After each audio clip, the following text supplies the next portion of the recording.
하나님 말씀 요한복음 12장 하나님 말씀 요한복음 12장 12절과 13절 말씀 우리 다 같이 봅니다. 우리 앞에 있는 말씀 요한복음 12장 12절 13절 말씀 앞에 있는 말씀 우리 다 같이 합독해 보겠습니다. 그 이튿날에는 명절에 온 큰 무리가 예수께서 예루살렘으로 오신다는 것을 듣고 종려나무 가지를 가지고 맞으러 나가 외치되 호산나 찬송하리로다 주의 이름으로 오시는 이 곧 이스라엘의 왕이시여 하더라. 아멘. 이 시간에 임마누엘 찬양대를 통해서 하나님께 영광 돌리겠습니다.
아멘. 함께 기도합니다. 하나님 아버지, 종려주의를 맞이하여 예수님의 십자가를 깊이 묵상합니다.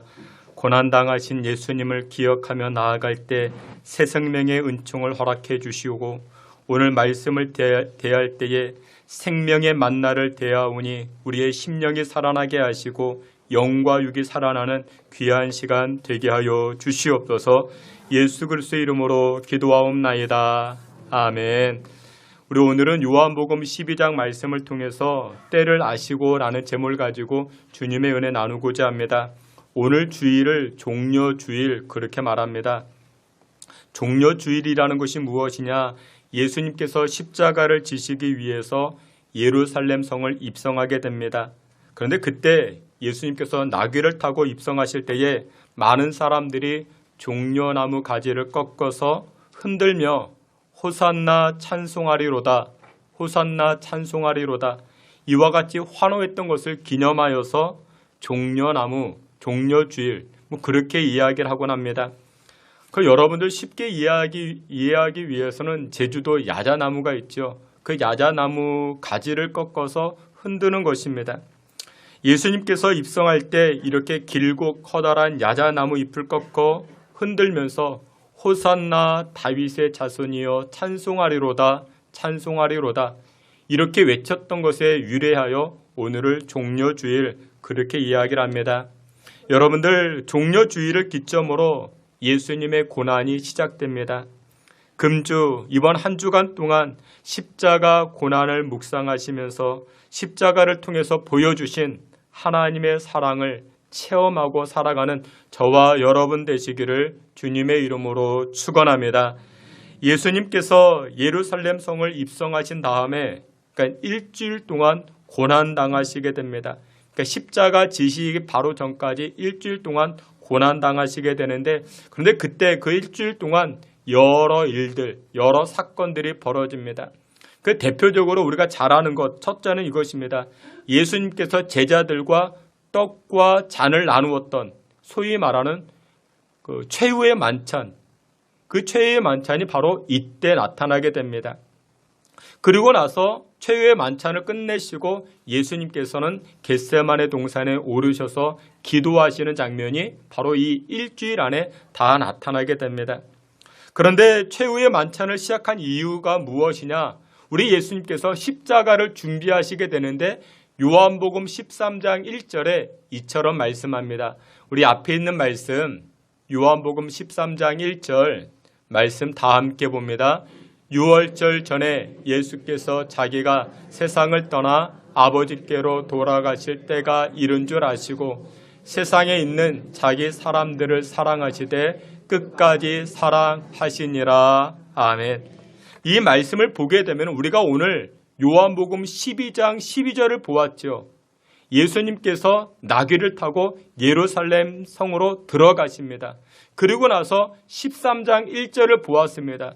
13장 1절에 예수님께서 이렇게 말씀합니다. 유월절 전에 예수께서 자기가 세상을 떠나 아버지께로 돌아가실 때가 이른 줄 아시고 때를 알았다라고 말씀합니다. 그러니까 예수님께서 지금 나의 때가 무엇인가? 내가 지금 무엇을 해야 되는가? 그것을 예수님 아셨다 말씀합니다. 여러분들, 예수님은 항상 때에 관하여 민감하셨습니다. 요한복음 17장 1절에서도 이렇게 말씀합니다. 예수께서 이 말씀을 하시고 눈을 들어 하늘을 우러러 이르시되 아버지여 때가 이르렀사오니, 하나님께서 계획하신 때가 지금 나에게 다가왔다라는 것입니다. 그러니까 예수님은 때에 관하여 굉장히 민감하셨습니다. 여러분들, 우리에게 주어진 시간이 있지요. 상황이 있습니다. 근데 그 시간과 상황은 각각 그때에 따라서 질이 다릅니다. 무지개가 7가지 색깔이 있죠. 여러 종류의 색깔이 있습니다. 우리들도 마찬가지입니다.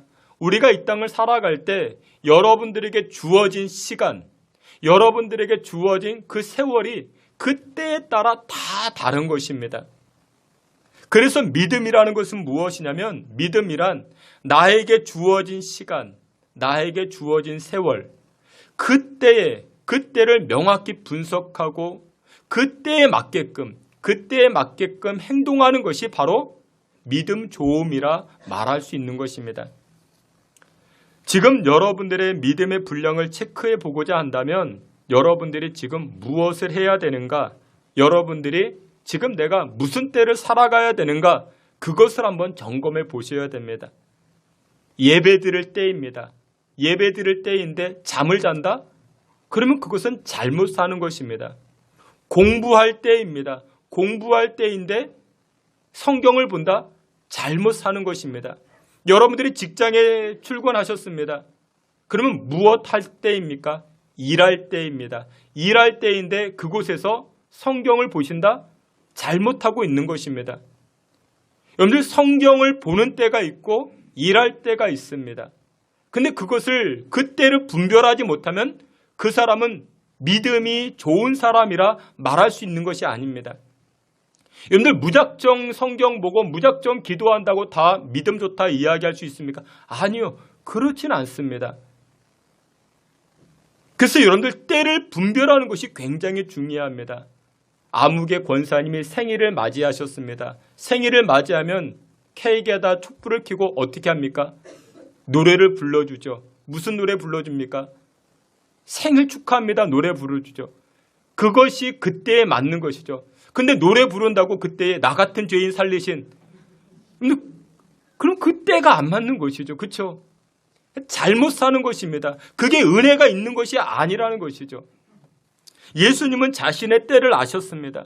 오늘 본문에도 말씀하시죠. 1절에 그렇게 말씀합니다. 그래서 예수님은 자기 때를 준비합니다. 근데 그때가 무슨 때였는가? 바로 십자가 감당할 때였습니다. 십자가를 져야 할 때였습니다. 요한복음에서는 성찬식이 등장하지 않습니다. 그 성찬식 내용 가운데 무엇이 있었냐면 세족식이 있습니다. 그러니까 예수님께서 제자들을 모아놓고 발을 씻겨주죠. 그것이 어디에 포함되어지는가? 성찬식 안에 포함되어진 것입니다. 근데 마태복음, 마가복음, 누가복음에서는 다 성찬식이 등장을 합니다. 그 소위 말하는 최후의 만찬이 등장을 하죠. 마태복음 26장 26절에 이렇게 말씀을 합니다. 우리 앞에 있는 말씀 우리 다 함께 보겠습니다. 그들이 먹을 때에 예수께서 떡을 가지사 축복하시고 떼어 제자들에게 주시며 이르시되 받아서 먹으라.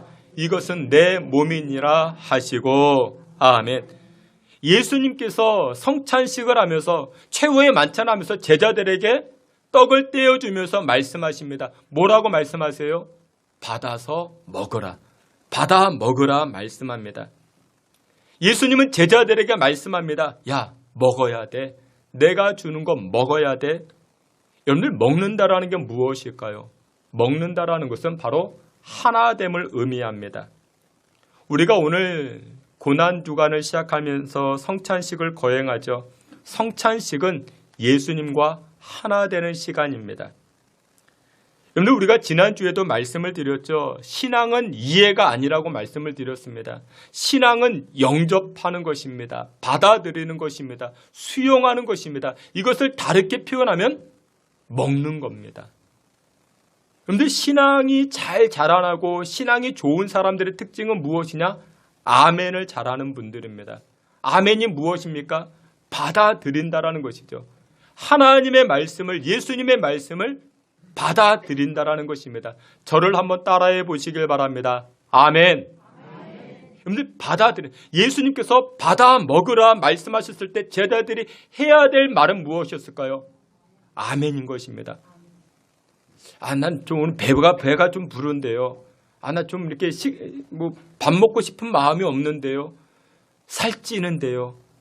그러지 않았습니다. 예수님께서 받아 먹으라 말씀하시니 제자들이 아멘하고 그 떡과 잔을 받아 먹는 것입니다. 근데 여러분들 받아 먹으면 어떻게 된다고요? 하나가 되는 것입니다. 예수님께서 주시는 것을 먹게 되면 그때 예수님과 하나가 되는 것입니다. 여러분들 밥을 함께 먹고 싶은 사람이 있고 밥을 함께 먹기 싫은 사람이 있죠. 여러분들 누구와 밥을 함께 먹고 싶으십니까? 밥 잘 먹는 사람이에요. 그렇죠? 밥을 맛있게 먹는 분들이 있죠. 그러면 덩달아 나의 식욕도 올라가죠. 근데 누구와는 밥을 함께 먹기 싫어합니까? 밥알 새는 분들. 그러니까 밥을 새는 그런 사람이 건너편에 있으면 나의 식욕도 떨어지죠. 여러분들 과자를 건네주었습니다. 과자를 건네주면 무엇하면 됩니까? 뜯어서 먹으면 되죠. 근데 어떤 분들은 과자를 건네주면 뒤를 돌이켜봐요. 야, 칼로리가 얼마고 여기에 뭐가 들어있고, 그러면 어때요? 줬던 것도 뺏어가고 싶죠. 여러분들 받아 먹는 것입니다. 받아 먹을 때 그때 우리가 성장하게 됩니다. 신앙생활을 잘한다라는 것이 무엇이냐면, 믿음이 좋아지는 비결이 무엇이냐면 잘 받아 먹는 것입니다. 다시 말해서 아멘을 잘하는 것입니다. 하나님의 말씀을 받아 먹고 오늘 성찬식 때 떡과 잔을 잘 받아 먹으면 되는 것입니다. 우리 한국 사람들에게는 먹는 것, 이 먹는 것의 의미가 대단히 크다 말합니다.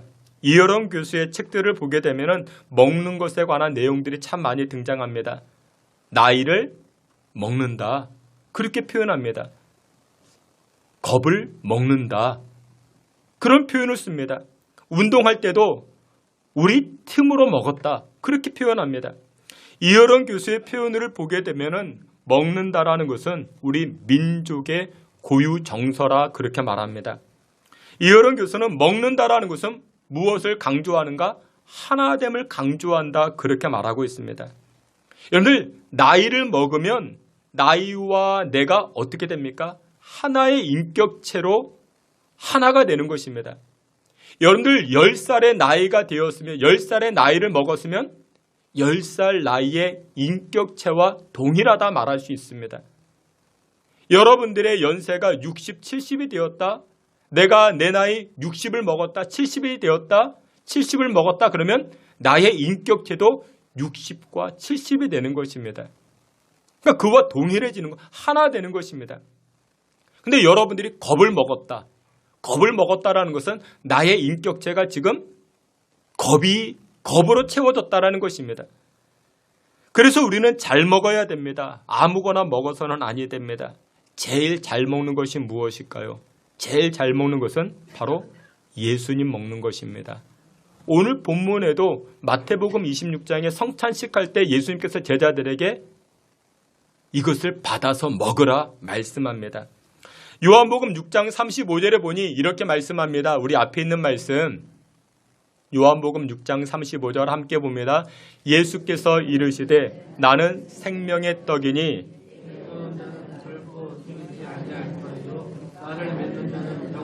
목마르지 아니하리라. 아멘. 예수님께서 말씀합니다. 내가 무엇이다, 내가 무엇이다, 내가 길이다, 내가 진리다, 내가 포도나무다. 그러면서 또 요한복음 6장에 내가 생명의 떡이다, 생명의 떡이다 말씀합니다. 예수님이 떡이라 말씀하십니다. 그러면 우리는 무엇하면 됩니까? 먹으면 되는 것입니다. 근데 그냥 떡이 아니래요. 무슨 떡이래요? 생명의 떡이라 말씀합니다. 여러분들 떡 좋아하십니까? 무슨 떡 좋아하십니까? 여러 종류의 떡들 좋아하시겠죠. 그러나 우리 예수님의 떡은 바로 생명의 떡이라 말씀합니다. 그래서 예수님을 우리가 받아 먹으면 어떻게 됩니까? 우리가 생명을 얻는 줄 믿으시길 바랍니다. 그래서 예수님을 받아 먹는 것입니다. 언제 먹어야 될까요? 주일날만? 아니요. 예수님을 계속 받아 먹는 것입니다. 새벽에도 먹고 저녁에도 먹고 수요일에도 먹고 금요일에도 먹고. 예수님을 먹으면 어떻게 된다고요? 생명이 생기는 것입니다. 활기가 나타납니다. 능력이 나타나기 시작합니다. 지난주에도 말씀을 드렸죠. 이지선 자매 전신 화상을 입었어요. 전신 화상을 입었는데 어떻게 살아납니까? 근데 살아났어요. 무엇 때문에 살아납니까? 생명의 떡이 되신 예수님 먹으니까 이 여인이 살아나게 된 줄 믿으시길 축원합니다. 그래서 우리도 이 시간 마찬가지입니다. 예수님을 먹는 겁니다. 예수님을 먹는 것입니다. 생명 되시고 소생케 하시는 예수님 먹으면 죽은 자도 살아나고 죄도 용서받고 안전뱅이도 일어서게 되는 줄 믿으시길 축원합니다. 그래서 오늘 본문 성찬식을 통해서 예수님 하시는 말씀이 나를 먹으라. 그러면 너희들이 살아나리라 말씀합니다. 이 시간 여러분들 모두가 예수님을 받아 먹음으로, 예수님을 영접함으로, 사망에서 생명으로, 죄악에서 거룩해 됨으로 은혜를 누리시는 저와 여러분 다 되시기를 주님의 이름으로 축원합니다. 마지막 두 번째로 우리 예수님께서는 제자들과 함께 최후의 만찬을 마치시고 제자들과 함께 기도하러 가십니다. 우리 오늘 본문 요한복음 17장 1절 말씀 함께 봅니다. 앞에 있는 말씀 요한복음 17장 1절 함께 봅니다. 예수께서 이 말씀을 하시고 눈을 들어 하늘을 우러러 이르시되 아버지여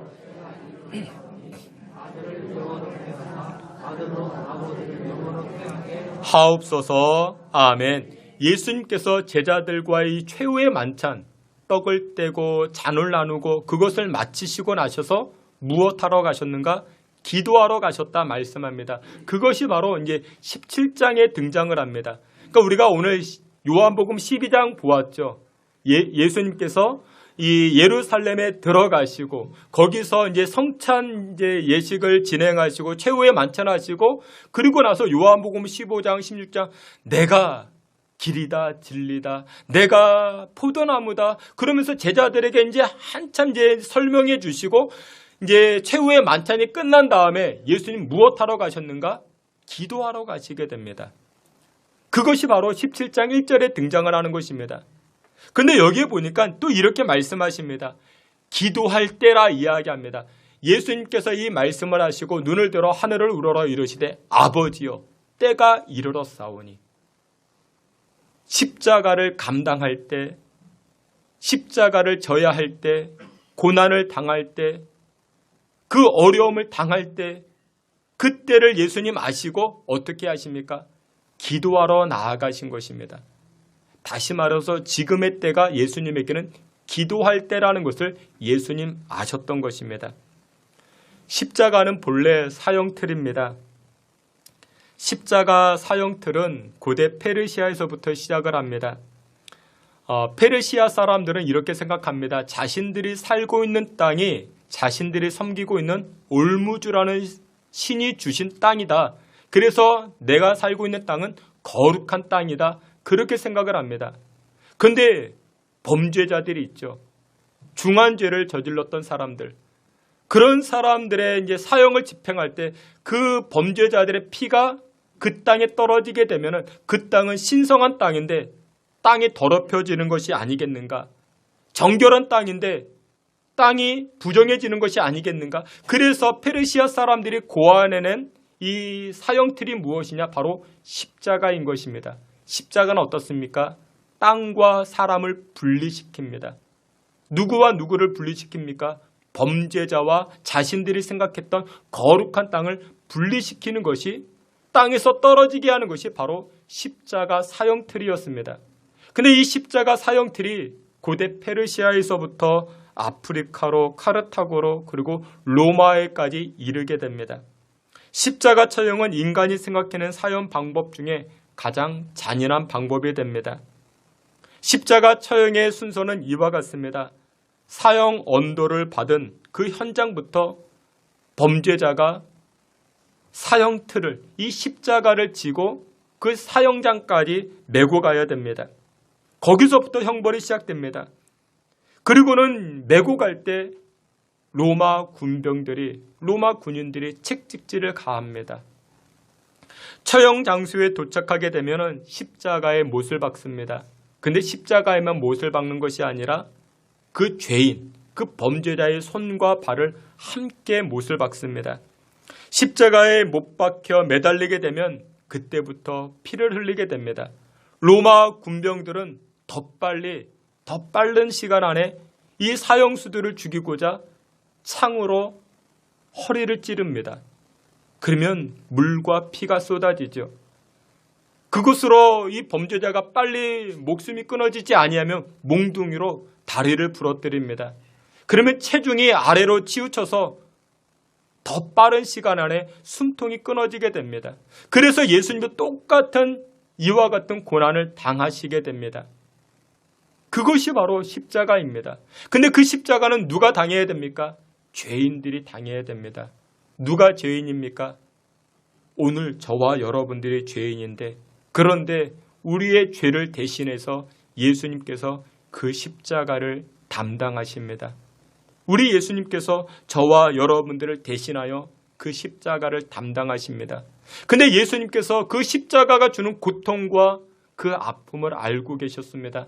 십자가가 얼마나 두려웠는지 예수님께서 기도하러 가십니다. 기도하실 때에 이렇게 고백하십니다. 이 잔을 나에게서 좀 옮겨달라. 그렇게 간절하게 기도하십니다. 십자가가 얼마나 나에게 큰 짐이 되는지, 얼마나 무겁고 얼마나 버거운지, 얼마나 큰 고통이 되는지 예수님 아셨습니다. 여러분들, 예수님께서 제자들에게 말씀합니다. 우리 각자가 져야 할 십자가가 있다 말씀하십니다. 여러분들에게도 십자가가 있습니다. 예수님 지셔야 될 십자가가 있지만 우리가 감당해야 될 십자가가 있습니다. 근데 그 십자가가 어떻습니까? 기쁘고 가볍고 재밌는가? 아니요, 그렇지가 않습니다. 고통스럽습니다. 가정의 십자가가 있고 인생의 십자가가 있고, 때로는 남편이 나의 십자가 되기도 하고, 때로는 자식이 내 십자가 되기도 하고, 때로는 내가 지금 살고 있는 나의 환경이 나의 십자가가 되기도 합니다. 그 십자가가 우리를 어떻게 합니까? 고통스럽게 합니다. 힘겹게 합니다. 그래서 세상 사람들 어떻게 합니까? 자기 십자가를 지려고 하지 않습니다. 어떻게 합니까? 그것을 거부합니다. 모른 척합니다. 피합니다. 도망을 칩니다. 근데 예수님께서는 자기가 져야 할 그 십자가, 그 고통과 두려움이 있었지만 그걸 어떻게 합니까? 무엇으로 이깁니까? 기도하심으로 이겨 나아가십니다. 예수님 지금 때에 무엇 기도하는 것, 그것이 바로 예수님께서 기도하시는 때라고 인지하셨던 것입니다. 여러분들, 두려움에 사로잡히게 되면 사람들은 어떨까요? 두려움에 사로잡히게 되면 사람들은 분별력을 잃어버립니다. 판단이 흐려집니다. 여러분들의 인생에 염려가 있고 걱정, 근심이 있으면 그것이 나를 짓누르게 되면 온전한 판단을 하지 못하게 됩니다. 극단적인 선택을 하는 경우들도 많이 있습니다. 그래서 여러분들, 오늘 본문에서 예수님께서는 이 십자가라는 두려움과 고통이 바로 내 앞에 있지만 예수님은 그것을 어떻게 하십니까? 기도로서 이겨 나아가십니다. 여러분들, 기도하면 하나님께서 우리 안에 평강을 주십니다. 기도하면 우리 인생의 문제가 사라질까요? 아니요, 사라지진 않습니다. 십자가가 사라질까요? 아니요, 그렇진 않습니다. 하지만 무엇이 주어지는지 아십니까? 십자가를 감당할 수 있는 능력 허락해 주시는 줄 믿으시길 바랍니다. 여러분들, 십자가 피할 생각하지 마십시오. 십자가 도망칠 생각하지 마십시오. 십자가를 감당하셔야 됩니다. 근데 나의 능력으로는 십자가 감당하지 못하죠. 우리가 기도할 때 하나님은 능력을 부어주십니다. 때로는 사람도 만나게 해주시고, 때로는 하나님께서 감당하실 은혜를 부어주시는 줄 믿으시길 바랍니다. 십자가 무겁다고 힘들다고 도망가면 어떻게 될까요? 무엇이 없는가? 부활의 영광이 없는 것입니다. 십자가를 통과해야만이 부활의 기쁨과 영광과 은혜를 누리기 시작합니다. 말씀의 결론을 맺도록 하겠습니다. 지혜로운 사람들은 때를 분별할 줄 압니다. 때에 맞는 행동을 하는 사람을 지혜로운 사람이라 말합니다. 우리 각자가 져야 할 십자가가 있습니다. 그 십자가, 그 감당할 때를 기억하시고 하나님 앞에 기도하십시오. 기도할 때입니다. 그 십자가를 져야 할 때 우리는 두렵고 떨리지만 우리가 기도할 때 하나님께서 감당할 능력 부어주시는 줄 믿습니다. 십자가를 통과하여 부활의 영광을 체험하실 수 있는 저와 여러분 다 되시기를 주님의 이름으로 축원합니다. 아멘. 하나님, 예수님께서 십자가 져야 할 때를 깨닫고 여호와 하나님 앞에 엎드려 나아가는 줄 압니다. 우리도 우리가 감당해야 될 그 십자가 깨닫게 하여 주시고 그 때를 준비하며 살아가는 지혜로운 믿음의 권속들 되게 하여 주시옵소서. 예수 그리스도의 이름으로 기도하옵나이다. 아멘.